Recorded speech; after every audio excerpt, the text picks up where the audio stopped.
What a wonderful day!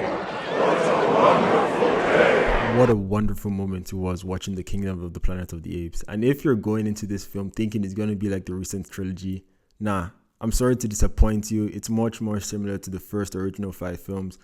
Well, at least the first one, because that's the only one I've watched. So I can't really speak too much for the other ones. But it's closer to them in terms of themes than it is to the Caesar trilogy. And the biggest depiction of how this film is set, okay, I don't think this is a spoiler because it's been like everywhere. This film takes place 1,000 years after the Caesar trilogy. And the original film that came out in 1968 takes place 2,000 years after the world's ended, or like, not even the world has ended, just takes place 2,000 years after. But this film does not feel like 1,000 years. Maybe if you said 100, 200, 400, I'd believe.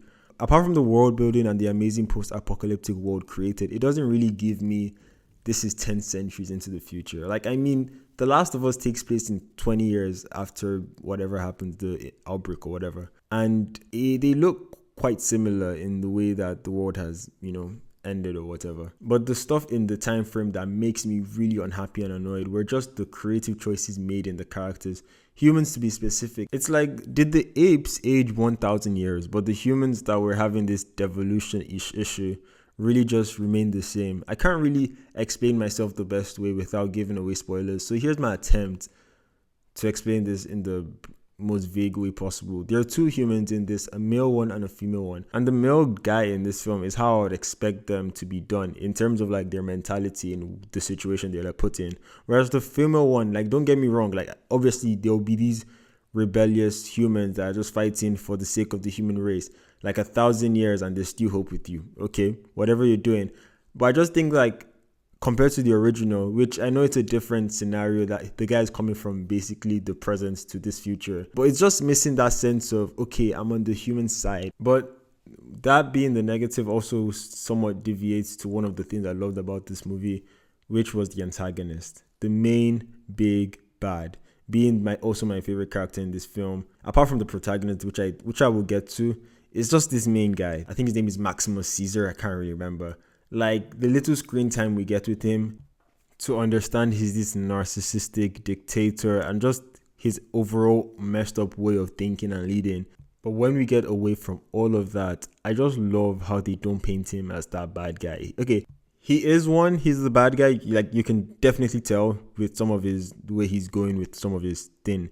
But I could root for him. I wanted him to win because at the start, you see this ape group slaughtering other apes, and you're like, you're not even going to ask these guys what's your name first. And props to them just like explaining his reasoning behind it without verbally doing so. And you're like, oh, this guy had a point, And also in the name of how they were doing all of this and just using Caesar's ideology for their crazy, I don't even want to say it's messed up because it made sense. Like, he's definitely crazy. The way he's doing his thing is just madness, and I love it. I get with it. I understand him.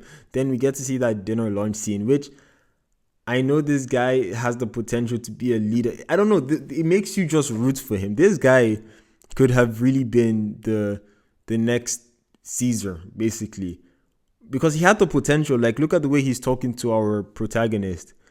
But without the killing and everything, bro, this was like the best leader the apes could possibly have. Like, he would have made the apes unstoppable.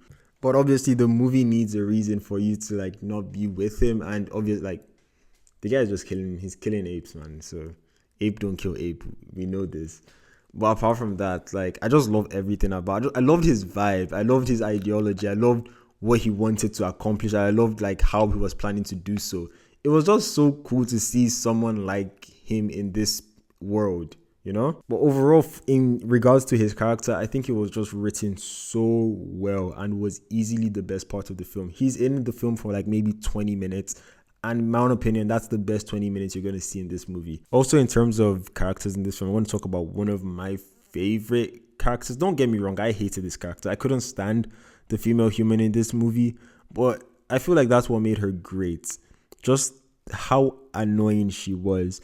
I don't want to really talk too much about her because I'll spoil it, but she takes this role of being this different human to what the other apes have seen recently. And like, she gives you this, because as I mentioned earlier, she's trying to fight for the human race, and obviously that goes away from what the apes want technically. So she's like double teaming. I'm spoiling it, bro. I'm freaking spoiling the movie. I'm sorry.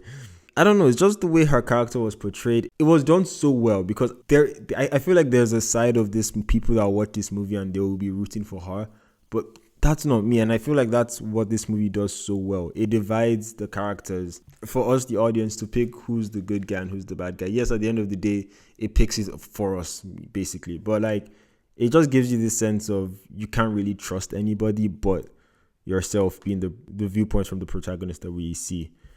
I just want to limit this video to just a couple characters, so I'll just briefly cover the protagonist. But before I do so, I'll talk about my one main issue with this film, and it's how this film is so boring and so slow.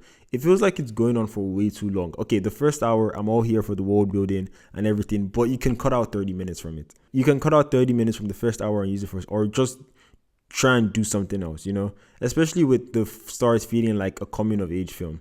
But as much as I hated it, I was all here for that protagonist growth. It was a very basic way of doing something like this, but at the end of the day, I'm all here for it. It served its purpose, and it was refreshing to see how our character grew from this isolated senior figure in his community to this guy that has seen it all. Like, I won't say he has seen it all, but like, he has just grown in his journey. It felt a lot like watching Fallout, which I watched 2 weeks ago. But overall, Westball, you surprised me here, and I loved most of what you did with this film. And I hope it leads to a possible sequel that you hinted at. Please go watch this film in the cinemas so I can get it, and I'll be there day one. Thanks for watching this video. Like and subscribe. Peace.